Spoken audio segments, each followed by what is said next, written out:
Welcome back to the channel, everyone. I am officially a senior in college. Now, that makes me feel very old, but I am officially done with my final year of junior year. That's the worst way I could put it. But let's get straight into why you're here, because obviously you clicked on the thumbnail and the title for a reason. I'm looking at the best team fits that are likely to happen or potentially could happen for Rudy Gobert. The center for the Jazz, a defensive player of the year, I believe 3 times. This dude is an anomaly for all anomalies. Like, this dude stands out specifically because there's people that absolutely think he's trash. There's people that think he's one of the worst centers in the league, even though he has such an analytical defensive impact for any team that he's on. And as the years have passed where it's been all Rudy's fault, he can't defend on the perimeter, it's all on Rudy, that's why they lose in the playoffs, to now it's turned into, hey, all these perimeter guys that end up scoring for the Jazz can't defend. Bojan Bogdanovic, Donovan Mitchell, who is 6'1", which for some reason I completely forgot that's a thing, that he's not 6'4", he's an undersized shooting guard. And all of his teammates just let their guys pass him and say, all right, Rudy, it's your problem. Now you got to play 2v1, which is very much the case. I will try to put up a GIF for examples, but there's a reason why the Jazz always lose in the playoffs, but they shouldn't be. For a team that has all this talent, you got to think a 3-time Defensive Player of the Year, a superstar shooting guard, a really good supporting cast should not lose to a Luka-less Mavs team in the first round. That's just not how it should work. I understand Luka came back and had some really good games, but they should not have lost home court advantage at all. That's just the truth of it. But they ended up doing so, and they've had a couple of really bad collapses. And for a while, it was seen as, all right, you got to trade Rudy Gobert, and then they'll all be fixed. They'll get enough return. Donovan Mitchell can break out, and then the Jazz are a real team. And honestly, I might be of the group that say you might want to trade Donovan Mitchell because you're going to get more back. But I'm going to look at the more likely option, which would be Rudy Gobert, as the NBA is a lot more perimeter centric right now. So I wouldn't be surprised if they keep the dominant perimeter player. But I want to look at Rudy Gobert. I might make a Donovan Mitchell video if you want to see that. But I'm going to specifically talk Rudy Gobert. Where is his potential spots? And I think best fits. I don't really have a specific trade package that I'm going to offer because it's super hard to coordinate like what teams value. I'm just a fan. I value players differently than probably GMs do because they're the ones getting paid to do this. But I'm just going to say these are the things that I think are best team fits. But I've rambled on long enough. Let's get into the first team, which is honestly the most rumored team, the Golden State Warriors.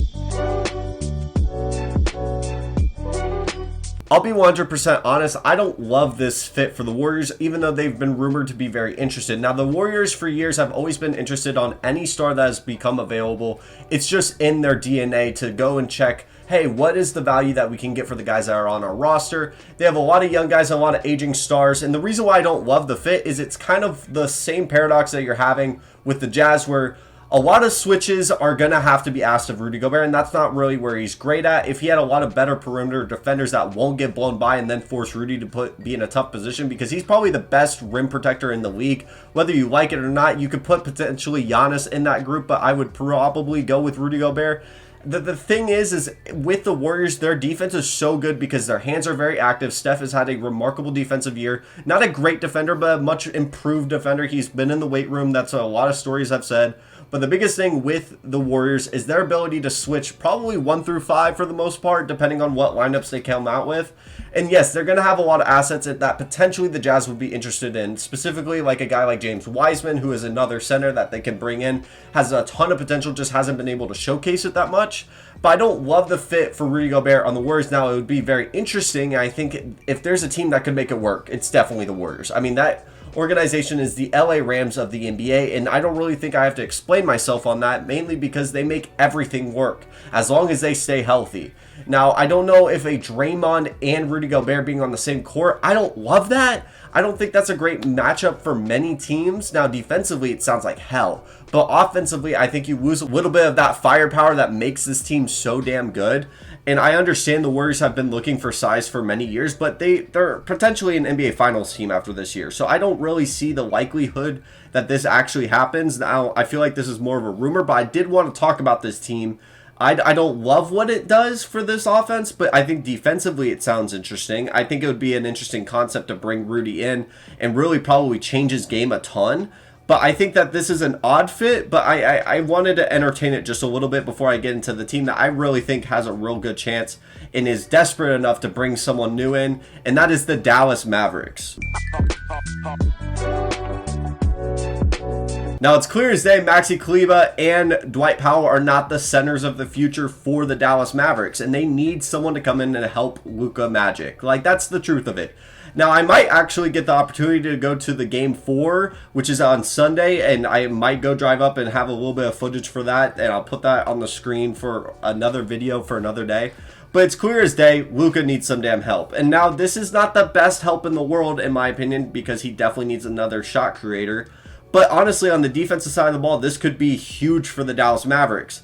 Another problem I have, though, is this team doesn't have a lot of great perimeter defenders, especially Luka when it comes into the later rounds of the games. And I think if you put Rudy Gobert on this Mavericks defense, I think the same exact problems you would have with Dwight Powell and Maxi Kleber are evident, other than the fact that he would be really good in the paint. And I think that's the clearest thing when it comes to Rudy Gobert, is you'll have a really good paint defense no matter what. But I think when you get into the playoffs, you're going to need a lot more better perimeter defenders to help him out. When he is on fire defensively and he's making an impact, I think Luka could get him involved a lot more than whatever Donovan Mitchell, averaging more than probably 2 passes a game and being a much better lob threat. But I think honestly a guy like Clint Capella could do the exact same thing for a Mavs team than Rudy Gobert could, which is weird to say because I think Rudy Gobert is a much better player than Clint Capella, but I think the same kind of impact could be relatively the same, just because the way that the Mavs are built right now is kind of similar to what the Jazz would be going through. And that's what's so tough about moving Rudy Gobert in the perspective of trying to make his career better. I'm not thinking of it what's the best for the Jazz. I'm thinking of it for the career of Rudy Gobert, what's the best fit for him. And the teams that I both have mentioned, I don't think are the best fits for him. Mainly because obviously you're not going to ask a lot for him offensively, but you're still going to put him in the same position where he's going to have to play a lot of defense and be the entire system. And I think Rudy could really thrive in a system where he's not asked to be the sole defender. He could really thrive in a system where there's a couple of good perimeter defenders, maybe a couple liabilities that he could cover for, but if he's being put in a position where he has to cover the paint and also his guy has to rotate over, I'm saying from a perspective of you have a guy in the corner and he has to guard not only the guy in the corner but the driver because the perimeter defender got beat, that's where he struggles. And that's what the Clippers did last year, and that's what a lot of the Mavs teams did with Maxi Kleber. And if they hit those shots, it's easy to beat the Jazz. The Mavericks would put themselves in a position to do so. I do think they're desperate to bring in some sort of star, and if Rudy Gobert's on the market, and especially a position where they're going to want something to give Luka some life where he's not wanting to move off of the Dallas Mavericks, Rudy Gobert would be an obvious prospect that I think they would look into. Now, I don't think that there's any beat writers that are reporting this, but I do think it's an interesting fit that I would consider. And my last team that I think is weird, now I understand there's probably a ton of teams that are going to be interested in Rudy Gobert, but I think these 3 teams are really intriguing to look at, and potentially, I think this could be the best fit for his career, and he's not going to be asked to do a lot, is the Boston Celtics.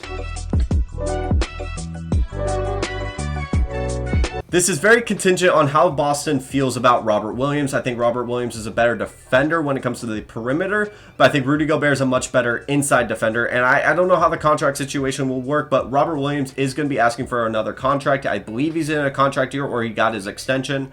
And the injury could cause for some concern, but I think also you have to think of Al Horford. He's just getting older, although he's the perfect fit for this team. They're going to need a big-time center, and I think, yes, with their switching defense, it does work.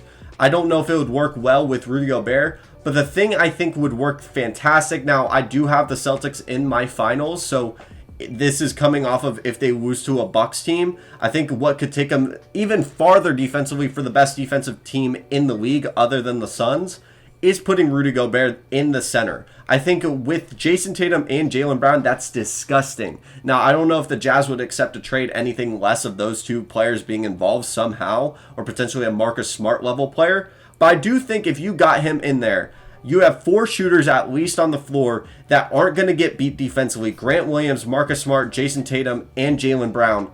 Now they're not getting beat defensively on a consistent basis. That would be disgusting. I think offensively, it wouldn't be as much of a problem as a pick and roll man with Jaylen Brown and Jason Tatum. I think I'd be a little bit concerned about the spacing issue, but I think that's a really interesting option if the Celtics were to lose this series, which they did lose in game 3. I don't think it's going to be a deal breaker. I think that this series could end up going 7, but if they're looking to upgrade their defense, I'm curious on how the Celtics would feel if Rudy Gobert is on the trade market. But I think this would be a fantastic fit now that this is very much a 2K-like move. But I think defensively and for his best fit for his career would be a dream selection to go to Boston because of all the defensive talent that's there. And that team most definitely, I think, would be the number 1 defensive team in the league. There's not a way around it. And it just depends on if they want to pay Robert Williams and they believe that he could be a viable defensive anchor and his switching ability is much more useful than what Rudy brings in the paint. But I think if you brought him in, I think this would be dirty. I think Rudy Gobert would dream of ending up at the Celtics. Now, if you have another team, let me know down in the comments. This was just kind of on the fly of what I thought of. The only team that has actually been rumored, I believe, and I might put another headline up there if I missed a team, could be like potentially the Raptors, but I couldn't see that really. Potentially the Raptors, honestly. They do need some size. But I've heard the Warriors and maybe a little bit with the Mavs. I haven't heard anything with the Celtics, but I think it would be a really interesting fit. And if you're at this point in the video, please leave a like, sub, comment, whatever you want to do. We're on the road to 1,000 subs. We just hit 200, which is a huge milestone for me. Thank you so much for watching, and have a wonderful day. Go kill it at some finals.